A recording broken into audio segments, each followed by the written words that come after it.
After meeting together in order to deliberate and decide, the committee has resolved to grant the BBVA Foundation Frontiers of Knowledge Award in the Economics, Finance, and Management category in its 14th edition to Matthew O. Jackson for his pioneering work on illuminating the role of networks in economic and social life. Most economic and social transactions are bilateral. That is, they occur between pairs of individuals. Individuals here could be persons, firms, organizations, and so on. But unless a communication link has been established between the individuals, no transaction may be possible. Thus, the network of links between individuals is critical to determining the sort of economy or society that results. Matthew Jackson recognized the importance of networks for economics over 25 years ago. His early theoretical work with Asher Wolinski in the Journal of Economic Theory, 1996, showed how to predict which networks would form depending on the costs and benefits of forming links, and how those networks differ from optimal networks. In many subsequent contributions, he and his co-authors answered such questions as, 1, when can communication through networks successfully aggregate individuals' imperfect information and arrive at the truth?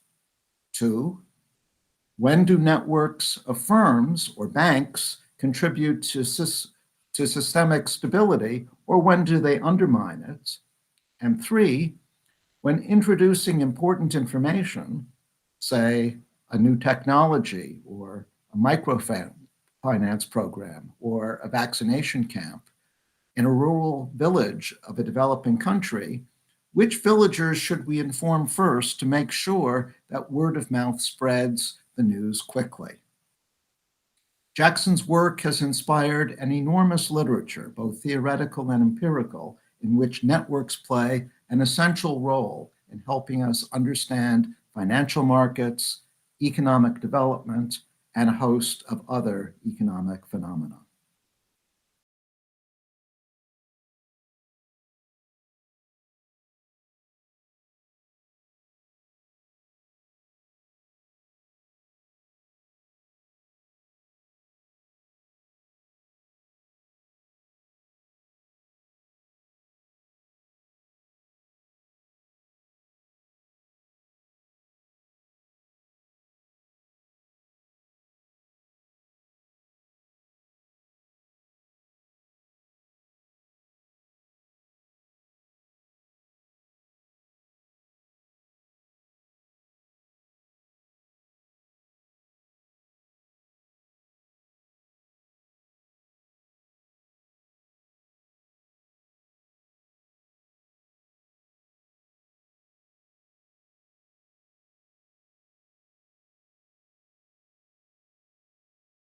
In 1996, you co-wrote the seminal paper that introduced the social network approach to economics. What was the innovation of that research? Oh, I think it was the fact that we were asking the question from an economics perspective. So this came out of a conversation I had with Asher Wolinski, and we were talking about how people get power. And so the idea was to understand that when you took into account people's incentives and decisions in making relationships, and how that ends up affecting other people.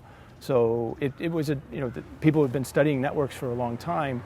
What we brought to the picture was the idea that there's costs and benefits associated with relationships, and that my choices in who I listen to and what I learn actually ends up affecting my friends, and they get value from the more I learn.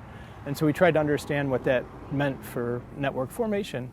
And over the years, I think it's become clearer not just that an economic perspective on how networks form is important, but also there's lots of places in economics where networks matter. So trade networks, as we've seen, disrupted supply chains matter, financial contagions, how people get jobs. So there's lots of applications that have economic importance as well.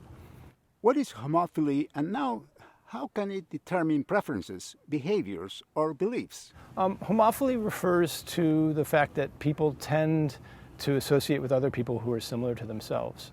So we see this, by age, by religion, by caste, by ethnicity, by language, by economic standing. People tend to be mixing with other people who are similar to themselves, and they tend to be associating with people that are similar. And that has good and bad effects. So on the one hand, it's easier to learn from people who are similar to oneself. So I learn more from somebody who has my same background when they try and undertake something. So if a kid is trying to decide whether they should go to university, somebody else who's very similar to themselves can give them good information about that. But at the same time, homophily, the fact that homophily divides our networks into different groups, means that people in one group might not have any access to information that people in another group have. So the fact that your sources of information, your opportunities, your norms of behavior are all determined by those people around you mean that these splits in the network can result in very different outcomes for different people in different parts of the network. Can communication through networks successfully aggregate individuals' imperfect information and arrive at the truth? Yeah, so there's actually an amazing paper that was written by Sir Francis Galton in 1907, and it was called Vox Populi, the voice of the people. And what he looked at was a setting where it was just a simple local fair where people were trying to guess how much an ox weighed. So everybody could look at the ox and then try and guess how much it weighed. And the actual weight of that ox was 1,197 pounds. The average guess in the population was actually 1,198 pounds. So the population, there were about 780 some guesses. If you aggregated all those people, even though each one might be wrong, on average they were right. And so the question is, in a society, how do we get that information aggregated? So maybe I have my opinion about something. I can talk to my friends. I can get their opinions and update. And if you keep doing that, so I did some studies with Ben Golub where we looked at in the network, if I kept asking my friends what their guesses were and kept averaging those and so forth, you could eventually get a very good guess. So the network can aggregate things really well, but it takes a few things to be true. One is I can't be too overconfident in my own opinion. I have to listen to other people. I have to listen to a broad set of people, and the network has to be evenly balanced that way. And it also has to be that we don't intend to deceive other people. So we have to be truthful. And all of those are problems, especially in modern social media, where things can go wrong. Your research began as a theoretical model, but soon you began to work in a wide number of applied fields. Could you tell us what role social networks play in the labor market? Yeah, so for instance, most jobs are obtained through social contacts. So when you want to get an interview somewhere, it helps to have somebody that work for that company. And it helps, those kinds of contacts can be essential in being able to get your foot into the door and eventually get that interview and get a job. And so what that means is people end up with correlated outcomes. So if I have a lot of friends who are employed, it's easier for me to get a job. If I have a lot of friends who are unemployed, it's hard for me to get a job. And so what that does, when we put it together with the homophily we just talked about, is that different parts of the network can have very different outcomes in terms of one part being highly employed where another part is highly unemployed. And so understanding that means that gives us a different perspective on how to address inequality in wages, inequality in employment. We have to understand what the network structure is and how that's feeding into people's ability to get jobs. How do financial contagions form, and how do they differ from other contagions like flu, COVID, or other viruses? Yeah, so when we think about a basic disease spreading, what is true is the more contacts I have, the more chance I have to catch it. And the more contacts I have, the more chance I have to spread it. When you look at a financial network, there's actually more forces at work than just this simple contact. So think of a bank, and imagine that it has 4 partners. So if it's just working with 4 other partners, if one of those goes bankrupt, that could be a major disruption in the bank's business because it's a quarter of their business. If instead they're working with 100 other banks, then if one of them goes bankrupt, that's only 1% of their business. So in that context, working with more other banks and having a denser network and a bigger network can actually be enhancing in terms of stability and help diversify things. Whereas when you're talking about simple contagions, that actually makes things worse. So, financial contagions and understanding how they work requires a different kind of understanding of the network contagion and a different understanding of what banks' investments and exposures are to other banks. What is the importance of the social networks approach in policy making against inequality or poverty? Yeah, so when we start thinking about inequality and poverty, a lot of the kinds of policies that people usually suggest are ones like redistribution. So, we tax the wealthier and give money to the poor. And that tends to address the symptoms that we have in inequality, but it doesn't necessarily address the root causes, like some of the things we talked about. For instance, having unemployed friends and not being able to get a job, or not having information that I need to be able to get into university or to succeed in university.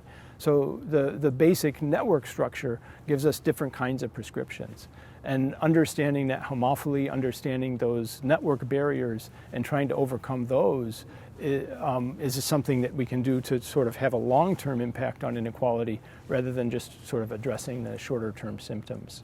What light can your research on the relation between social networks and the reduction of international conflict shed on the current situation in Eastern Europe? Yeah, I mean, one thing that's true is as we've looked throughout history and economies have become more intertwined, that means that countries have less and less incentives to go to war with each other.